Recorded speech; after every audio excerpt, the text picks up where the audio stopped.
आप उमर अब्दुल्ला इलेक्शन लड़ेंगे या नहीं? लेकिन अब आपको डोडा से उसमें क्या मतलब है ना? नहीं लड़ना चाहिए। वो आप उससे डोडा को क्या लेना देना? मैं कश्मीर वहाँ बीरवा से इलेक्शन लड़ा हूँ।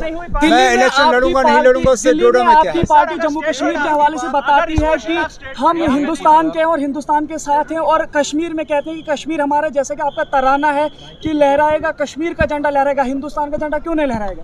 किसने कहा हिंदुस्तान का झंडा नहीं लहराएगा? मगर आपका तराना यही है ना कि लहराएगा कश्मीर का झंडा। हाँ तो जम्मू कश्मीर का भी झंडा लहराता है ना। ये क्या मतलब, इससे आप क्या कहना चाहते हैं? हमारे दो झंडे थे, लेकिन हमने अपने झंडे को लहराते हुए क्या हिंदुस्तान का झंडा नीचे किया? आप मुझसे सवाल कर रहे हो, क्या 15 अगस्त को मैंने कौन सा झंडा चढ़ाया ना?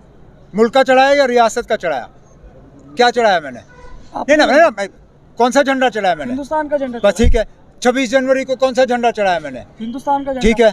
और फिर 13 जुलाई को कौन सा झंडा चढ़ाया मैंने? हिंदुस्तान। ठीक है। एक मिनट सुनिए, तराने में क्यों है? क्योंकि हमारा रियासत का झंडा है ना, हमारा हक है उस रियासत के झंडे को लहराना। वो पार्टी का तराना है। वादिये चुनाव में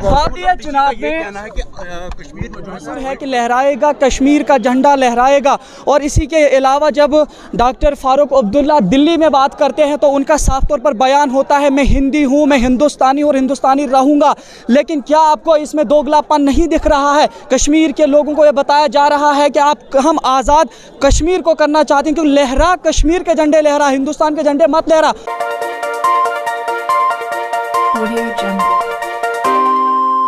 वालेकुम आदाब नाजरीन, शोम चैनल डोडा से मैं आपका मेज़बान इदरीस फलाही इस वक्त बस स्टैंड डोडा में मौजूद हूं, और आप सब देख सकते हैं कि आज साबिका वज़ीर आला जम्मू व कश्मीर उमर अब्दुल्ला साहब और उसके अलावा आज ये स्टेट के वाइस प्रेसिडेंट हैं नेशनल कॉन्फ्रेंस के, आज वो डोडा में तशरीफ़ फरमा हुए थे। आप देख सकते हैं स्टेज पर उन्हें मालाएं पहनाई जा रही हैं और काफ़ी सारे पार्टी के वर्कर्स उनके साथ मौजूद हैं। ज़िला डोडा के यहाँ से जो रहनुमा है नेशनल कॉन्फ्रेंस के खालिद नजीब सरवर्दी जी के साथ में जो है सजाद किजलू जी और मुख्तलिफ़ पार्टी के रहनुमा यहाँ पर मौजूद हैं। हम कोशिश करेंगे मुख्तलिफ़ सवालात पूछने की साबिका वज़ीर आला उमर अब्दुल्ला से, और उनसे ये जानना चाहेंगे कि जिस तरीके से आर्टिकल 370 टूटा है उसके लिए जिस तरीके से ये लोगों को बता रहे हैं कि काफ़ी जल्द उसको वापस लाया जाएगा, उसके अलावा भी हम यही जानना चाहेंगे कि जिस तरीके से पूरे मुल्क में इस तरीके से इंतखाबात का कुछ ना कुछ जम्मू कश्मीर के हवाले से बात हो रही है, तो उस हवाले से आप देख सकते हैं कि यहाँ पे नेशनल कॉन्फ्रेंस के हिमायती लोग इस वक्त पूरे बस स्टैंड में हैं,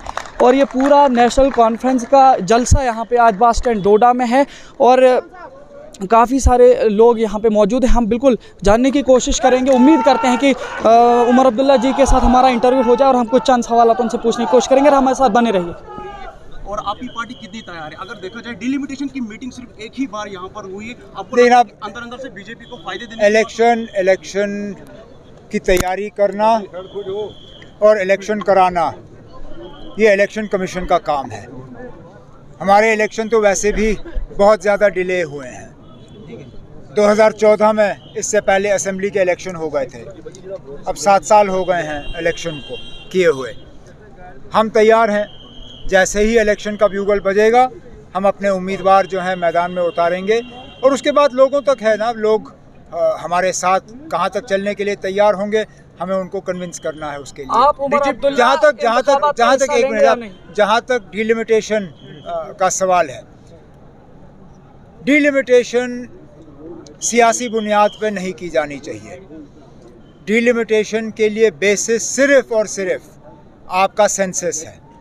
सेंसस के डेटा के मुताबिक आप लोग वो भी 2011, क्योंकि इस साल का सेंसस हुआ नहीं है, 2011 के सेंसस के मुताबिक जो डेटा कहे उस हिसाब से आप फैसले कर लीजिए, उसमें फिर किसी को एतराज़ नहीं हो सकता। आप उमर अब्दुल्ला इलेक्शन लड़ेंगे या नहीं? लेकिन अब आपको डोडा से उसमें क्या मतलब है ना? नहीं लड़ना चाहिए। वो उससे डोडा को क्या लेना देना? मैं कश्मीर वहाँ बीरवा से इलेक्शन लड़ा हूँ। मैं इलेक्शन लड़ूंगा नहीं लड़ूंगा उससे डोडा में क्या है? आपकी पार्टी जम्मू कश्मीर के हवाले से बताती है कि हम हिंदुस्तान के और हिंदुस्तान के साथ हैं, और कश्मीर में कहते हैं कि कश्मीर हमारा, जैसे कि आपका तराना है कि लहराएगा कश्मीर का झंडा लहराएगा, हिंदुस्तान का झंडा क्यों नहीं लहराएगा? किसने कहा हिंदुस्तान का झंडा नहीं लहराएगा? मगर आपका तराना यही है ना कि लहराएगा कश्मीर का झंडा। हाँ तो जम्मू कश्मीर का भी झंडा लहराता है ना। ये क्या मतलब, इससे आप क्या कहना चाहते हैं? हमारे दो झंडे थे, लेकिन हमने अपने झंडे को लहराते हुए क्या हिंदुस्तान का झंडा नीचे किया? आप मुझसे सवाल कर रहे हो, क्या 15 अगस्त को मैंने कौन सा झंडा चढ़ाया ना? मुल्क का चढ़ाया या रियासत का चढ़ाया? क्या चढ़ाया मैंने? नहीं ना, कौन सा झंडा चढ़ाया मैंने? हिंदुस्तान का झंडा। बस ठीक है। 26 जनवरी को कौन सा झंडा चढ़ाया मैंने? हिंदुस्तान का झंडा। ठीक है। और फिर 13 जुलाई को कौन सा झंडा चढ़ाया मैंने? हिंदुस्तान का। ठीक है। एक मिनट सुनिए, तराने में क्यों है? क्योंकि हमारा रियासत का झंडा है ना, हमारा हक है उस रियासत के झंडे को लहराना। वो पार्टी का तराना है। वादिये चुनाव में कहना है कि कश्मीर में जो है पॉलिटिकल पार्टी जो लोगों को उकसा रहे हैं, उनका निशाना आपकी पार्टी है और पीडीपी। मैं समझा नहीं, क्या? डीजीपी का ये बयान आ रहा है, बीजेपी का, डीजी पुलिस, हाँ, उनका ये कहना है कि कश्मीर में कुछ पार्टियां जो लोगों को उकसा रही हैं, उनका निशाना आपकी पार्टी और पीडीपी पार्टी है। मैं कह नहीं सकता हूँ ना, ये सवाल आपको डीजी साहब से करना होगा। हमने ना कभी लोगों को उत्साया है, ना आगे भी हमारा लोगों को उत्साहने का कोई प्रोग्राम है। हम तो यही कहते हैं कि हुकूमत सही तरीके से अपने काम को अंजाम दे। लोग खुद ब खुद खामोश हो जाएंगे, लोग खुद ब खुद शांति में रहेंगे।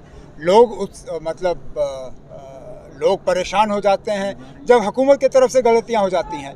हमने हैदरपुरा का एनकाउंटर नहीं किया, लोगों ने हैदरपुरा का एनकाउंटर नहीं किया, उसमें बेगुनाह लोग हमने नहीं मारे। अगर लोग नाराज़ हुए तो उसका कसूर हम तो उसके कसूरवार नहीं है ना। जो कसूरवार हैं उनको आप सामने लाइए। सुनने में आया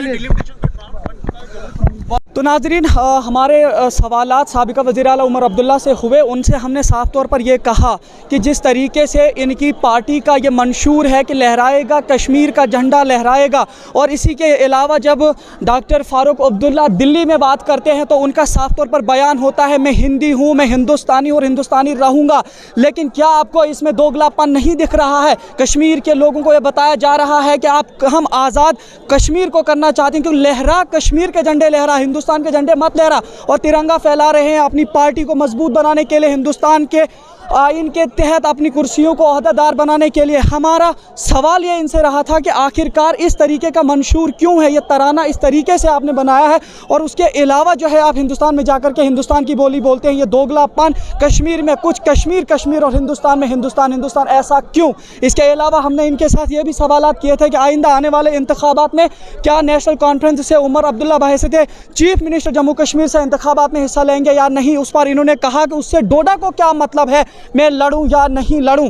इनसे हमने काफ़ी सारे सवालात करने थे, लेकिन हमारे साथ बातचीत में मौका नहीं मिला, और इन्होंने साफ तौर पर यह बताया कि वादिया चिनाब में आज इनका जो दौरा था, ये बहैसियत रिप्रेजेंटेटिव यहाँ पे नेशनल कॉन्फ्रेंस के लोगों के साथ मुलाकात करने आए थे, और इंतखाबात के हवाले से ऐसा नहीं हुआ था। इसी बीच तकरीर में कहे सजाद किचलू ने यह बताया कि किसी सहाफ़ी ने हमसे ये पूछा था कि जब भी इंतखाबात होते हैं तो जम्मू कश्मीर के जो बड़े बड़े लीडरान हैं चिनाब वैली का दौरा करते हैं, उससे पहले क्यों नहीं। तो इन्होंने कहा कि जब नेशनल कॉन्फ्रेंस की सरकार जम्मू कश्मीर में थी तो जम्मू कश्मीर में हर महीने चिनाब वैली के मुख्तलिफ इलाका जात में नेशनल कॉन्फ्रेंस के बड़े बड़े लीडरों का दौरा होता था।